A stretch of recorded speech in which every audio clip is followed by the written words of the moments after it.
All right, everybody. Welcome back to the channel. I've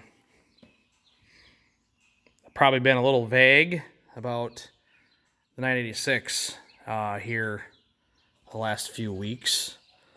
I had some things. Well, if you didn't notice, the 756 was planting corn when we were literally using that the day before planting soybeans. So we were a little vague on what was going on with it. I mean, I had a picture of it on a trailer, hauling it away.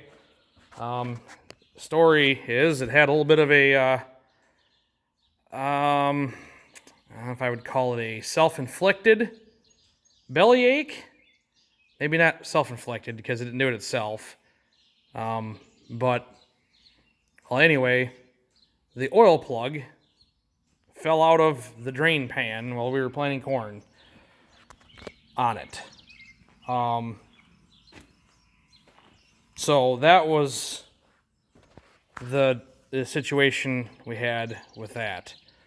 If you remember a post I had made a couple of weeks prior to it, when did I change oil? It was like April. Check and see on I don't know if I wrote anything. Actually, I don't think I did wrote anything. I didn't have a marker on me. I did not write anything on the tractors this year, but it was April. I changed oil in the tractors, and I'm not totally sure what happened. If the oil plug didn't get tightened up all the way, or what. I can't believe anyone would have tampered with it. It was sitting in the shed, in the back of the shed of all things, for someone to go in and tamper with it. But I had changed oil in it, a month prior to it happening. I had disked, 20, 30 acres of corn stalks with it. We planted all the soybeans, 35 acres of soybeans with it the day before it happened. And then that next day we switched the corn planter over to corn and we started planting corn, and we got, 4 or 5 acres into it, and the oil plug fell out. Dale was driving it, and he said all of a sudden it kind of started making a noise, didn't run right, and so he got out and noticed that there was oil dripping out of the oil pan. Not running, it was just dripping at that point. Enough of it had ran out, so he shut it off, and I was soil finishing up the valley behind the machine shed here. He was down below the house here in one of the fields down there, but I could see him, and he stopped, and so I went down there with the four-wheeler. I had finished up what I was doing and told me what happened. So we found the oil plug laying on the ground, in the furrow, actually the marker furrow from the corn planter, and screwed the plug back in it, and we had some oil, filled it back up with some oil, and it started back up, and it rattled for a few seconds, and it come out of it, and it sounded pretty good, actually. I was surprised. Drove it home, half a mile or whatever it was away from the buildings here, and we decided to unhook it, and then we put the 756 on the corn planter then so we could finish planting. So we finished planting the corn, and then we kind of reassessed the situation here with it. Talked to a few people, and they said that, I think we might have lucked out, but definitely we needed to have the lower main crank bearings, looked at and for sure replaced at a bare minimum. So we took it down to Boscoville, down to Crooked Creek Repair, and had him look it over, and he pulled the pan off, and there was no spun bearings in there for whatever reason. I don't know if Dad was looking out for us or what, but managed not to spin a bearing in it. A couple of them were pretty close, but they didn't spin them, and he put new bearings in it. The crank had a couple scuffs in it, so he kind of took some emery cloth and shined it up a little bit.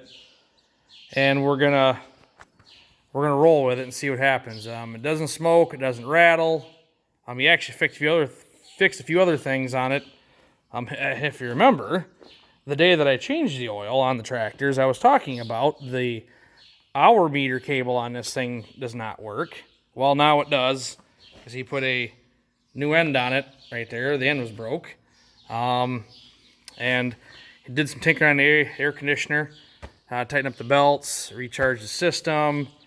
The torque cable was getting pretty sticky on it, so we put a new torque cable on it, and then the differential lock I remember I told you guys about was not working.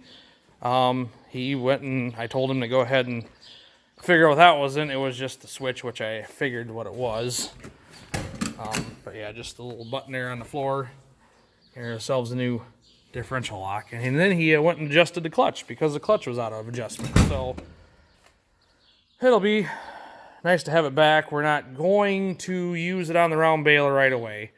Give it a little bit of an easy through first crop anyway. Probably just going to run it on the rake and maybe haul the bales in. Just to make sure. We don't want to put it on the baler and work it too hard and if there's problems. But it seemed to be, we drove it home. It's, 12 miles from the shop here.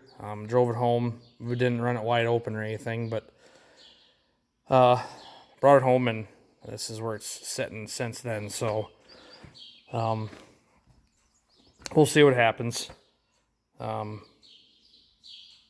Hopefully it's okay. I don't know. I don't know if anyone's priced an engine, a rebuild engine. They're not cheap. I think he was talking, $85 to $9,000 to replace the engine reman from Case IH. And he says they're not available right now, and even the cheaper ones are not available. Like everything else, there's a shortage.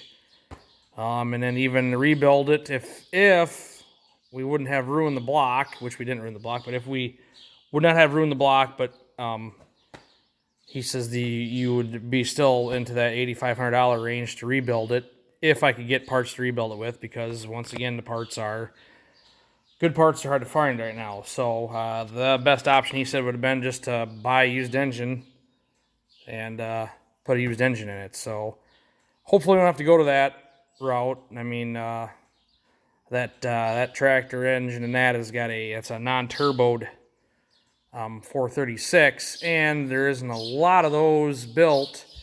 They only put them in the 986, I believe, and the 986 is the only engine the non-turboed 436 went in. Like a 1086 would have a turboed 414. A 1486 would have a 436 with a turbo on it, and so would the 15. I don't know for sure. I think the other option you might have had possibly, I think maybe like you're talking about a 10-year-old engine, but I think a 1066 Hydro or a Hydro 100. I can't remember for sure which one. Might have had a 436 non-turbo in it, but I'm sorry. The 3688 would have had the same engine, which is the same tractor, basically, just a little newer. So more than likely, it would have got another engine in it, and we probably would have a turboed engine because it's hard to find naturally aspirated engines for this tractor. So probably buy a combine and take the engine out of it, or find one out of a 466 out of a school bus or something to put in it. So hopefully it doesn't come to that. But at this point, we're going to try and see what happens. But I think Ed felt pretty confident that we dodged a bullet on this one. He goes, I don't know what you guys did to get so lucky, but he goes, I've never seen anything like that. So anyway, I just thought I'd fill you in a little bit on it. So we're gonna, we really should be making hay, but every doggone day it's been hot, or been in the lower to mid 90s, and they've been talking rain every night there's a chance of rain in the afternoon into the evening.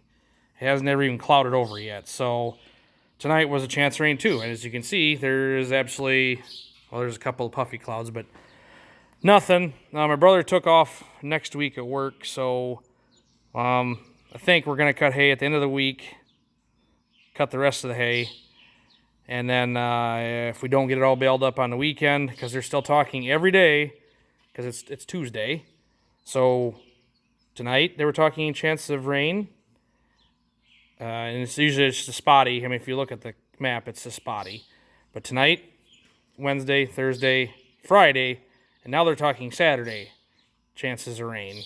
But none of it's great, but yet when it rains, they're talking downpours of like an inch. So I guess at this point, we should just go ahead and cut it, and if it gets rained on, it gets rained on. I think this hay we're going to keep for ourselves anyway, so. But we were going to wait till the end of the week and cut it, and then we can work on it this weekend to get it done, hopefully. Whatever we don't get done, he can finish up on next week. So we're in dire need of some rain. The corn is okay at this point, but it's definitely only a couple days off from looking pretty bad. And they come and sprayed the soybeans last night, and they finished up this morning. They literally they ran out of water and spray with about from here to that tree right there in the yard to go on the field up on the ridge. So they come out this morning and drove all the way back up behind the barn up on the ridge with a 90-foot sprayer to finish up that last 100 feet. So, but they sprayed the beans today. Corn's been sprayed a couple weeks now. So anyway, that's a little update here. Just got done checking on the cattle, make sure they were still where they were supposed to be, and they are definitely still where they're supposed to be. So anyway, we will talk at you later, and don't be afraid to share and like and subscribe, or you know what all you guys got to do on YouTube. So we'll talk to you later.